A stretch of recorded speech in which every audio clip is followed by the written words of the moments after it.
Autumn found me driving into the city of Bedford more often than usual.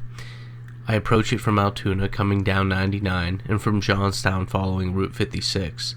Between these two roads, just west of 99 and north of 56, is Pavia Township, in the northwesternmost corner of Bedford County. It had been known as Union Township until the mid-1990s, and it's sparsely populated, with about 300 people there. The township has two things which are known beyond the borders of Bedford County and Blair and Cambier, which it buttresses up against. Pavia Township is known for hosting the summit of Blue Knob. At 3,120 feet, it's the second highest point in Pennsylvania behind Mount Davis, which is only 93 feet higher in elevation.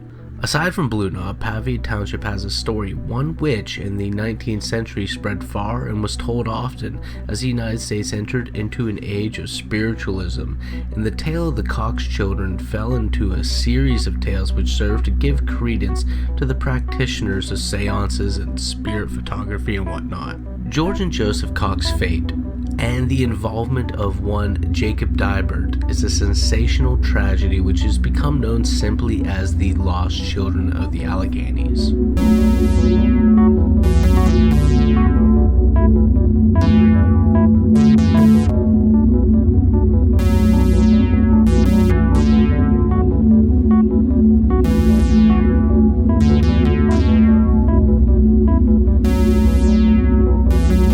Samuel and Susanna Cox were married in Johnstown, and their two oldest children, George and Joseph, were born in Johnstown.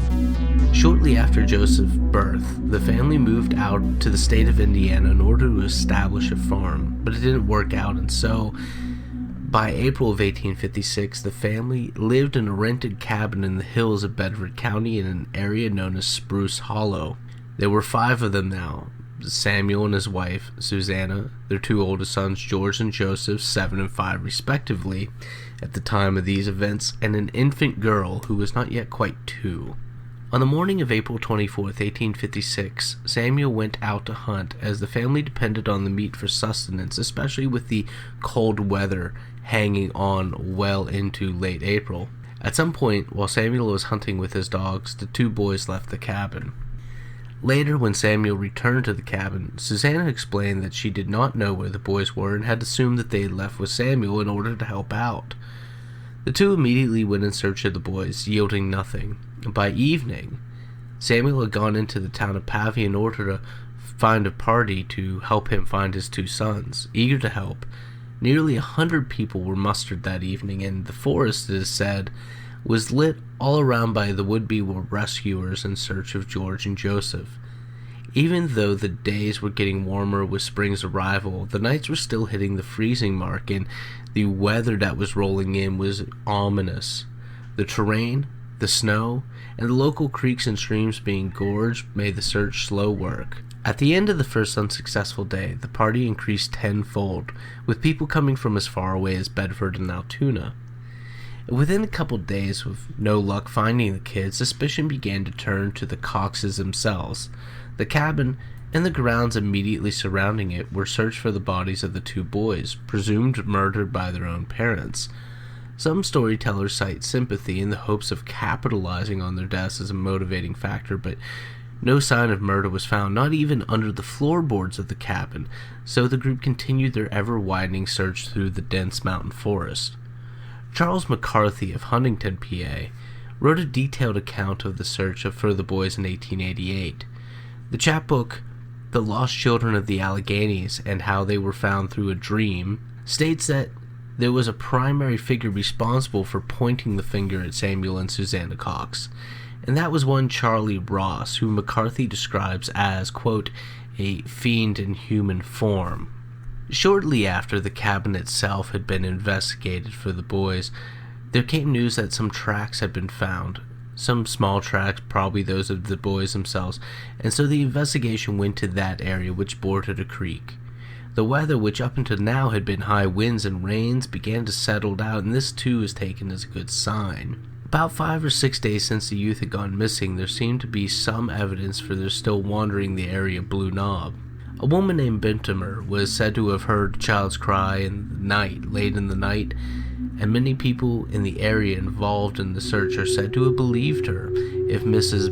Benimer had in fact heard the boys, then this would be the last known sighting of them. The searchers pursued preternatural advice as well. The following excerpt comes directly from Charles McCarthy's 1888 account, which is as close to a contemporary report as I can find. He wrote,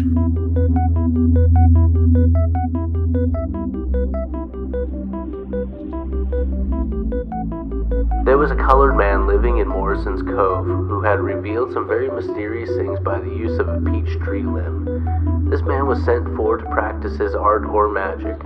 When he came to the home of the lost children, he procured a forked peach tree limb with the branches of equal size. Then taking a branch in each hand, he held it up at arm's length in front of him, with the point where the two branches united pointing upwards. Then he commenced moving slowly around in the circle, and when he came to the direction the children had gone, or the place they would now be found, the top of the branch would turn in his hand and point in that direction, and would remain in that position just as long as he traveled in the direction of the children. If he lost his bearing, the top of the stick would turn back and point toward him. This man could tell of many mysterious things he discovered with the peach tree limb. He could tell to an inch where a stream of water could be found hundreds of feet beneath the surface, and he could tell exactly where the two streams met, and many other things. He was very confident, as well as those who had brought him to the grounds, that he could soon lead them to the lost children. It did not require long, however, to discover that he and his peach tree limb were a fraud, and had it not been for those who were with him, he would have been lost in the mountain himself. But believers in sorcery and witchcraft were not to be discouraged with one failure. There was an old witch living in Somerset County who was noted for her conjuring power, not surpassed, perhaps, by the witch of Endor. After holding a consultation, it was determined by a few of the superstitious to send for her. The lady, on arriving at the mountain, went through a number of mysterious conjuring tricks, after which she said she knew where the children were, and she could see them plainly. They were far out in the interior of the mountain, living and sustaining well on chestnuts that had lain on the ground over the winter. She said that they had lodged at night on a nice bed of leaves under a bunch of heavy laurel that protected them from the rain and snow. But she said, quote, "I can't find the children unless you give me some money." Her conditions were complied with. "Now," she said, "just you follow me, and I'll soon find the children. If you had just sent for me first, you might have had 'em a long time ago. Again, 10 o'clock tomorrow will have 'em safe enough. The children all right." The poor old deluded creature, now with staff in hand, started out with a number of searchers, she leading the way. But they were soon interrupted by night coming on. The night was dark, cold, rainy, and by morning came as usual. It brought hundreds of thousands of people to the mountains, and quite a number who did not have any faith in witches accompanied the old enchantress, curious to know how her conjuring would end. The reader can imagine the sorcerer as she leads the way, and see her as she ascends the rocky heights of the Alleghenies. After passing rugged hills and crossing timber, obstructed vales and swollen streams that had been more than thrice explored before, she enters the barren waste of the interior of the mountain. 10 o'clock came, and 11 and 12 passed by, and yet the place nor the children were found. But on and on the charmer went, still declaring to those about her that she would soon see the lost children, and thus they went on wandering through the wild and dismal forest until night began to shroud the valleys below in gloom. She sunk down at last, faint and exhausted, and declared that she could go no farther without sleep or rest, but that in the morning she would be able a little while to reach the children and save their lives. Fires being made, the company passed another inclement night on the mountain, and in the morning, after taking a hunter's meal, they again set out to find the children. The old woman, as usual, taking the lead, and affirming with more confidence than ever that she would soon bring them to the object of their search. But hour after hour passed away without discovering even a footprint of the lost ones, and those who had watched her closely during the search could plainly see that she was completely lost herself, and that she had no knowledge of where the children were, and that she was just leading them around and around in the tangled woods, until, wearied and worn out, she seated herself upon a log and declared that she could go no further, that she was too ill to make any further effort, and that she must return.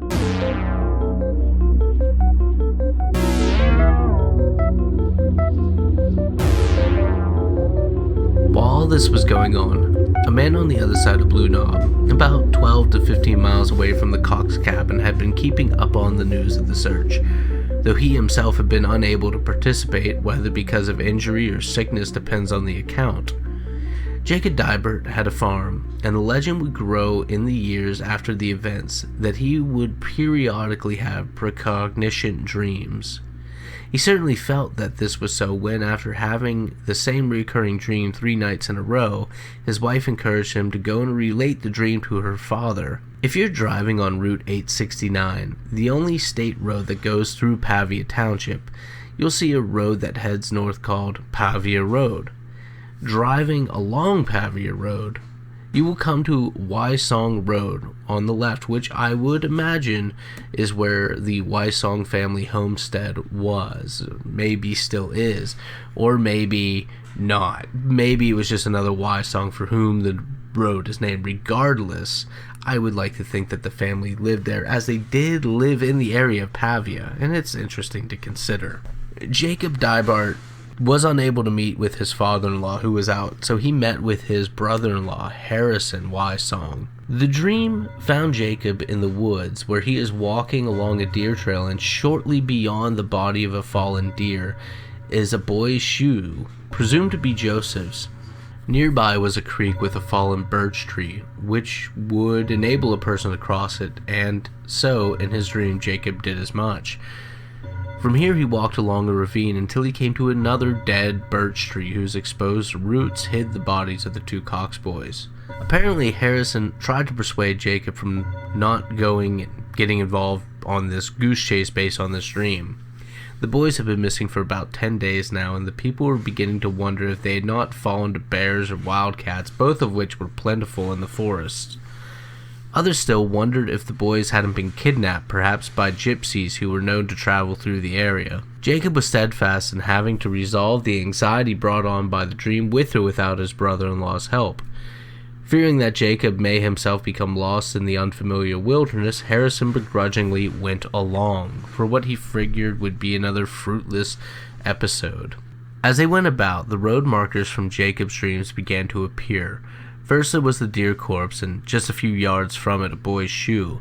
The 2 men soon found themselves along Bob's Creek, which is just over Crest Ridge from Wysong Road. The modern monument road runs parallel to the creek. The 2 men crossed the fallen birch tree, as in the dream, and began walking along a ravine where they stopped, having spotted a tree which, if Jacob Dibart's dream was to no longer be doubted, would house the 2 young boys curled up in the exposed roots.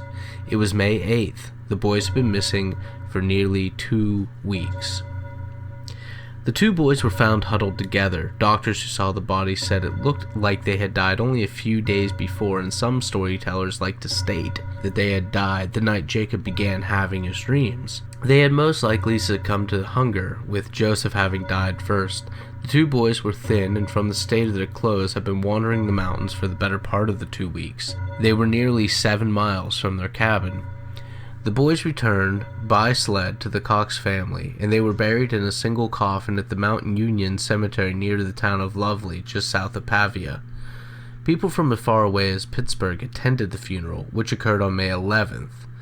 Accounts from the attendees suggest that as many as 1,000 people or more showed up, reflecting just how the tragedy had affected everyone.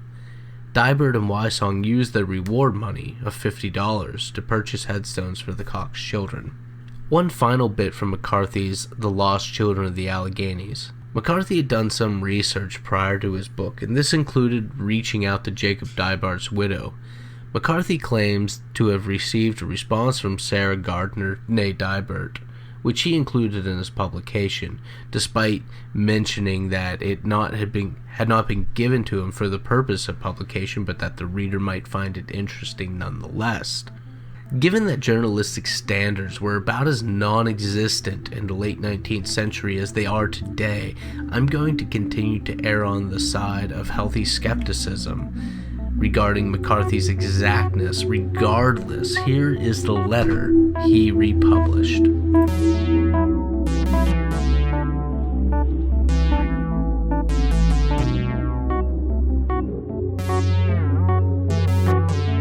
Mr. C.R. McCarthy, Huntington, PA. Dear Sir, I herewith send you a statement of the facts connected with finding of Cox's lost children, so far as my husband had anything to do with it. My husband, Jacob Dibert, and myself lived on a farm in Blair County, PA, about 3 miles away from the village of Claysburg in said county.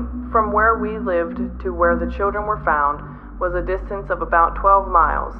The children were lost on Thursday, 24th day of April, 1856. On the following Sunday, which was the 27th, at church was the first that we heard that the children were lost. During that week, we heard a good deal of talk about the children not being found. On the following Saturday night, which was the 3rd of May, my husband and myself were talking about the poor lost children, as we had several about the same age.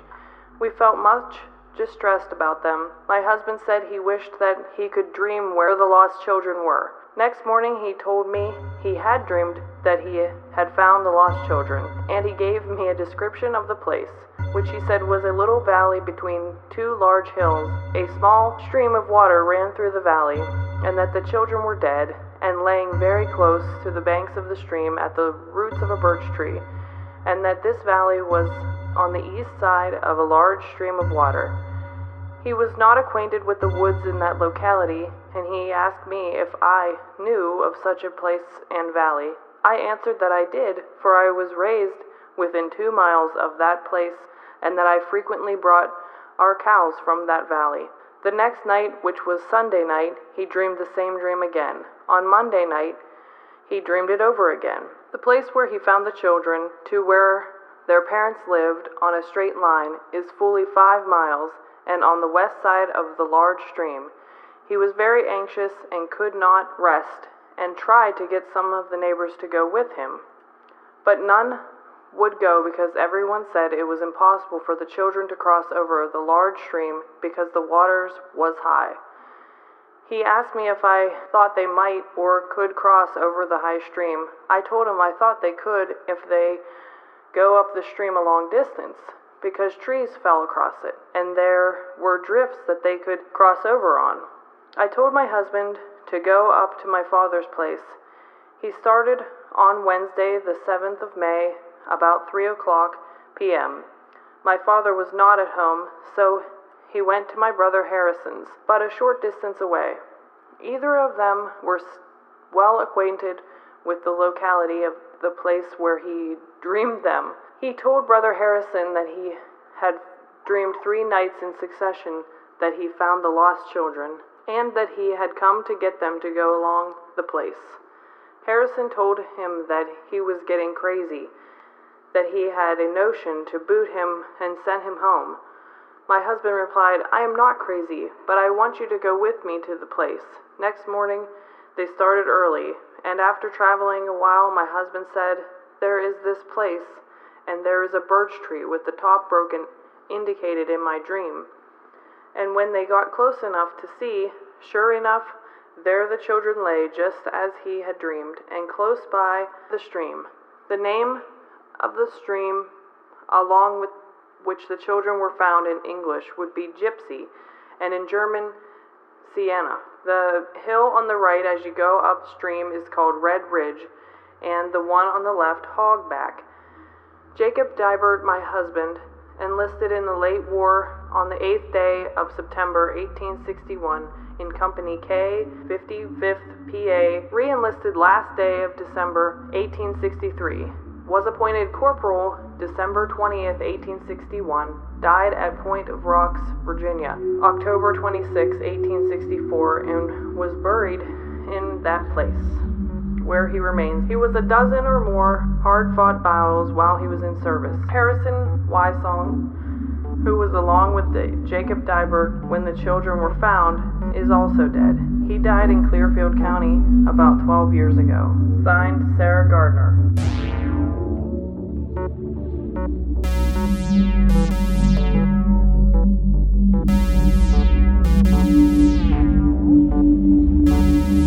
McCarthy also claimed to have met with both Samuel and Susanna Cox, who had bore several other children since losing their 2 oldest sons. The Coxes still lived within the vicinity of the cabin, now owning land not but 300 or so yards away. Mrs. Cox admitted to McCarthy that she had never been able to go to the site where her boys were discovered, though she had tried years earlier. McCarthy had interviewed Susanna in her 60s, and it is unknown as to whether she ever did make it to the site. Samuel and Susanna would both be dead before the arrival of the 20th century, Samuel in 1896 and Susanna in 1899. They had 4 children, and 29 grandchildren survived them, and they still have relatives living in the area, as do the Dybarts. In 1906, a memorial was erected on the sites where the boys were found. In more recent years, a protective fence was placed around the monument as it had been vandalized. Prior to the monument, a good-sized flat stone which George had placed under his younger brother's head as a pillow was monument enough, and the locals respected the stone, leaving it there, though they did carve their names and steal bark from the tree that provided the boys their final shelter. Each spring, a picnic was held at the site, well into the 20th century, and Jacob Dybart's son would tell the story of his father's dreams. And you're probably thinking, has anyone considered that Jacob Dybart and Harrison Wysong killed the boys for some unknown motive? Is that how they knew where the boys were located? And, well, yes, some people did suspect that. Dybart in particular, they thought may have killed the boys. There was some sort of investigation, too, which would go on to clear both men of any suspicion, and really, aside from the $50 reward money, which neither man could have counted on being offered in the first place, what motive could they really have had? Besides, they had donated the reward money so that the boys could have a gravestone. Lastly, the cause of death was apparent according to eyewitness testimonies. A lot of stories state that Dybart did not know the area of Pavia well, but I call that into question as his wife's father and his brother-in-law, and who knows what other relatives lived in that immediate area. Dybart may have indeed dreamt of the boys' location, but I only imagine that his son's retelling of the events have inflated the importance and exactness of the dream, especially considering McCarthy's book, from which so much of our knowledge of the events comes from, was written 30 years after the fact, and even his own widow's story could have been influenced by his son's telling and retelling of it. So after many retellings within the area and within the family in particular, the importance and the directness and the exactness just changes. The area of the Blue Knob is still said to be haunted by the spirits of the 2 kids, and you can find a countless series of people telling stories of having heard the children crying up on the hill, particularly at night, as always, and especially during spring or during a storm. Just the same, if you find yourself in the area of Blue Knob, triangulated there between Altoona, Bedford, and Johnstown, take a moment to step off of, but not too far from, the road and face away, and try to see the world of the distant yesterday, a wilderness which even the current wilds of central Pennsylvania can't compare.